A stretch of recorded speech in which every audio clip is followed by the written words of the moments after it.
আসলে বৃহৎ মিলন মেলা, এই মিলন মেলা অনেকদিন পরে এই মিলন মেলা তৈরি হয়েছে।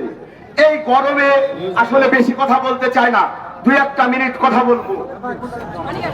মোতালেব ভাইয়ের আগমন, মোতালেব ভাইয়ের আগমন, মোতালেব ভাইয়ের আগমন, কৃষক দলের স্বাগত। যাই হোক, আমি এই ভারতের আগ্রাসনের বিরুদ্ধে এই যে বন্যা কবলিত আজ বাংলাদেশ, এই বন্যা কবলিত মানুষ যে দুর্দশায় ভোগ করছে তা আপনারা নিজেরাই দেখছেন। আসলে বেশি বক্তব্য দেওয়ার কিছুই নয়।